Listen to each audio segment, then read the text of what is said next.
Hello Internet, in this video I'm going to be painting the Great Unclean One.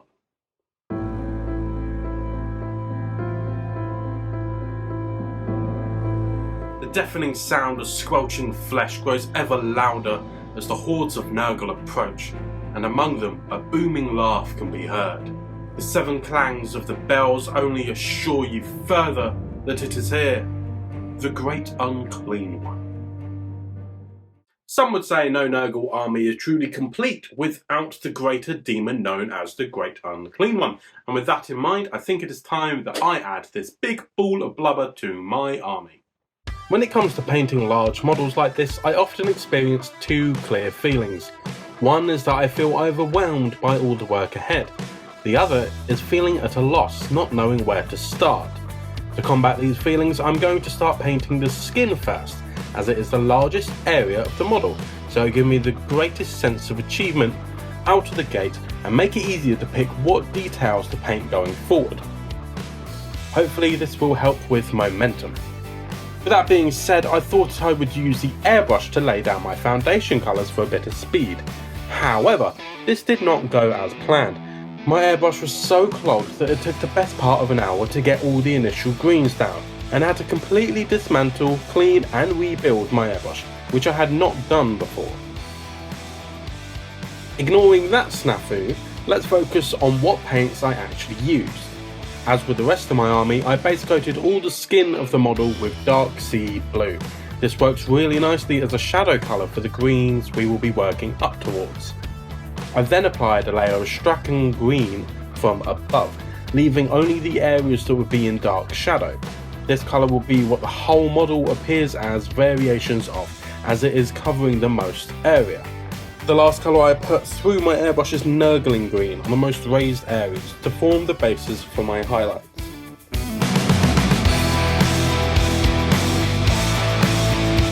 Once I was happy with the tones laid out by the airbrush, I started to select areas to further highlight by hand. When doing this, I focused on the most upwards facing areas and applied a 50-50 mix of Nurgle green and ice yellow. This large body, much like my own, has plenty of rolls and folds, so I made sure not to get any of the highlight colours in those recesses. Once I was happy with these highlights, I used some pure ice yellow to add extra fine highlights to a select few areas that I really want to draw attention to, such as the face and surrounding neck rolls. You may have realised that the left arm of this model has been left off at this stage. That is because painting the skin under the arm would be rather difficult to do effectively if it were attached. It also makes the flail in its hand much easier to paint.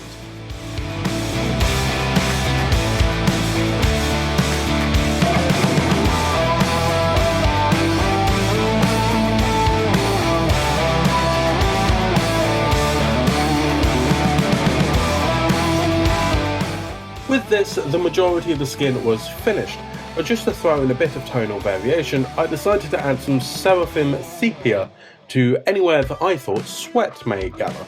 So this meant the armpits, under any heavy folds, and around the legs and feet. Tinting these areas to be a bit yellower would create a slightly sweaty look, which is the exact kind of gross detail I am after. When applying the wash, I controlled the saturation by applying water to the borders of where it is being used. This helped blend the wash into the skin that I wanted to be unaffected. Doing this also ensures that you won't get any tide marks. Littered all over the body of this walking potato, there are tiny tentacles coming up through the skin. When it comes to painting these, I wanted to keep it quick but effective. To do this, I base coated each one with Xerios purple and did a simple highlight using Genestealer purple. Nothing fancy, just keeping them nice and vibrant. So far with this army, I have painted the pustules the same on each model, but I thought I would make a small change for this guy. As usual, I picked out each pustule and base coated them with Jacaro orange. After this, I would usually wash the spots with a sepia wash, however this time I opted to add water to leather brown to create my own wash. This is quite an orangey brown, and my thinking was that it would make the pustules look a bit dirtier rather than just deepening an orange colour.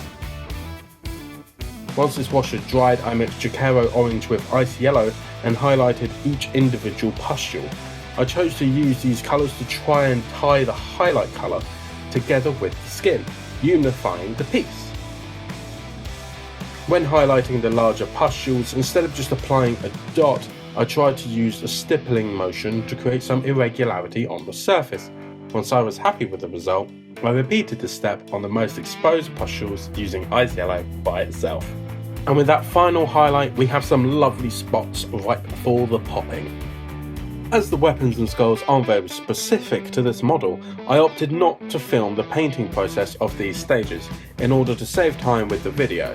However, if you would like to know how I paint my skulls, I shall leave a link to an older video in the description down below, or as a card at the end of the video. As with any demon of Nurgle, there are plenty of gory wounds on the model, and once again, rather than stick to my usual method of painting, I thought I would mix it up a bit. When painting these raw, fleshy areas, I applied a base coat of corn red. Don't be afraid to do a couple thin coats to get consistent coverage. Once the red base coat had dried, I applied a wash of Magus Purple. This is actually a contrast paint, but it has such a transparent coverage that I thought it would be useful as a purple wash to create a sense of bruised flesh on these exposed muscles. When it came to highlighting these areas, the wounds were big enough and textured enough that I could keep it simple and dry brush on the highlights. Using a small dry brush, the first colour I used was Mephiston Red. I dry brushed it onto pretty much the whole area, and then followed it up with Troll Slayer Orange and a small bit of Taurolite Ochre. These oranges were used to create some more extreme highlights on the red.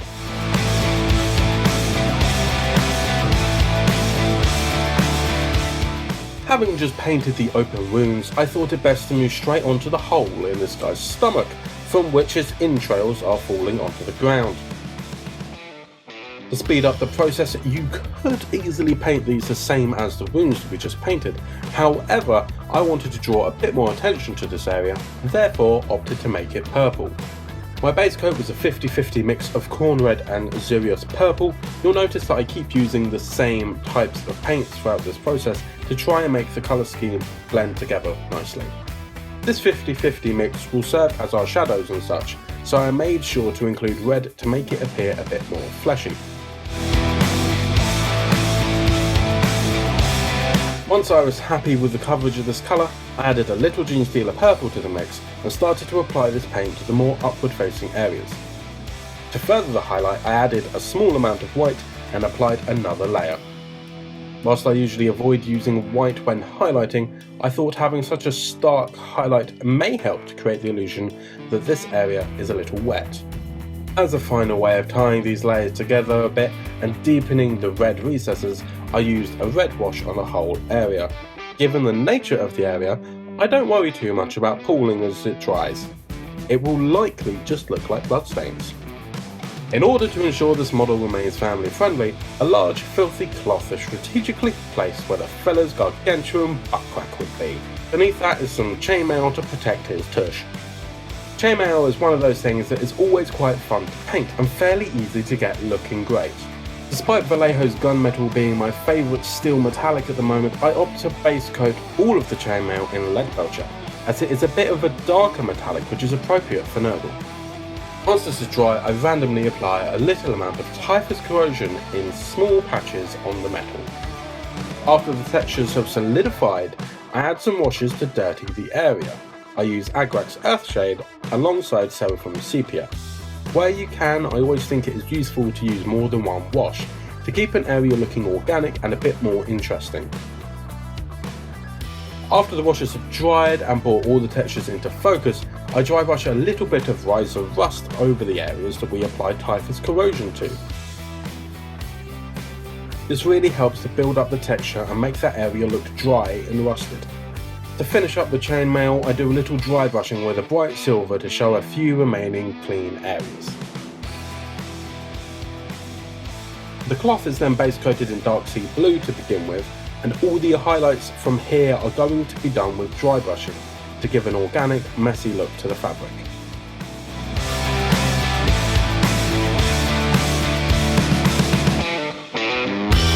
My first dry brushing is with Karak Stone, which is quickly followed by a lighter layer of Ushabti Bone, which focuses more on exposed edges.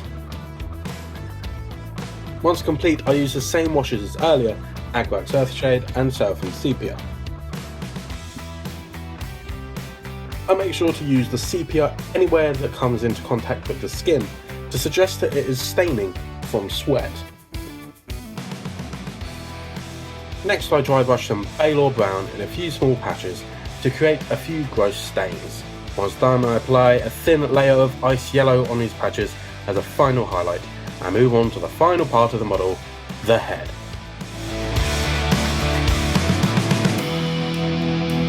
When it comes to the large ornamental horns on this ugly head, I knew I wanted to have a range of colours, so it wasn't simply a flat bone colour. The first thing I did was work on the base coat. For this, I start with leather brown and paint around 2/3 of each horn. I then use some black paint on the tips of the horns and begin to wet blend the area that the two paints meet. I feel that instances like this are the best reason to use wet blending. Creating a base coat that you can then work on top of means that the blend doesn't have to be perfect, as it will be at least partially obscured and the attention will be pulled up to the details.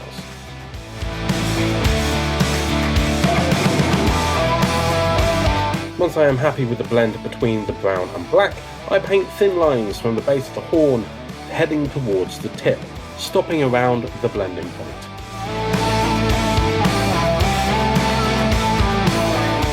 My first go at this is done using Karak Stone.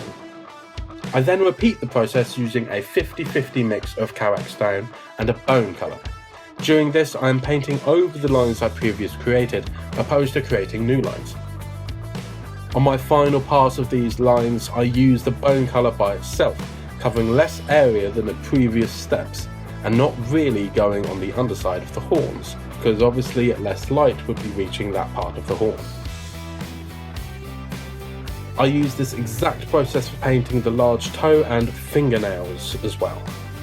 Once I was happy with the lines that I painted onto the horns, I added a sepia wash to around the halfway mark in order to add a bit of tonal variation. And with that, the horns were done. When it came to painting the teeth, the obvious option would be to repeat everything I did to paint the horns. However, I wanted them to be distinct from one another, whilst ensuring that these teeth look unhealthy. With that in mind, I base coated his set of gnashes in Scrag Brown, trying my best not to get any paint on the gorgeous lips, which were painted in the same method as the entrails. The second layer I apply is Balor Brown. I try to emphasise the shapes that I am painting here and make sure not to get any paint in the recesses, so that we can make the teeth appear a darker, more unhealthy brown nearer the base of each tooth. I continue to repeat this process, covering less of each tooth with each new paint. The next paint I use is Rakath Flesh, followed by Ushabti Bone. I make sure to mix between layers to ensure smoother transition from colour to colour. As a final step to really emphasise how gross these teeth are, I apply a thin wash of Agrax Earthshade, and if I feel it is needed, I may reapply some Ushabti Bone once the wash has dried, to bring the highlights back up. I don't know about you, but I feel that on larger models like this, the moment the eyes have been painted, the thing really comes to life. The only moment that does this any better is painting the base rim, which I had already done. When it came to choosing an eye colour for this monster, I thought it was pretty simple. It would have to be a yellow for this mound of flesh. The first thing I did was paint the eyes using Avalon's Sunset. I then quickly followed that up by using the contrast paint Magus Purple again to shade the eyes and surrounding area. Not only did I use this to create a bit of shadow around the eyeball itself, but also to colour the bags under his eyes a little bit, as it will make them look even more tired. The final step was to add a dot of Uriel yellow to each eyeball, and with that, the Great Unclean One was finished.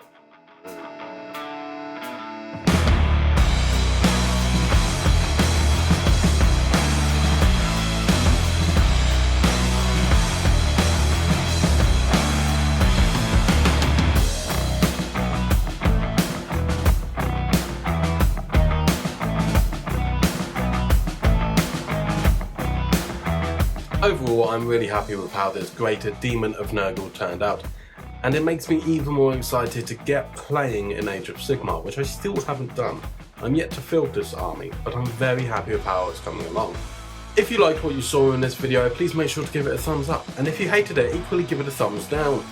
You can really help the channel out by sharing this video with your nerd friends or your nan, and if you want to see more videos like this, just entering your feed when I upload them, make sure to hit the subscribe button. After all, it is free. And until next time, thanks for watching, and I'll see you later.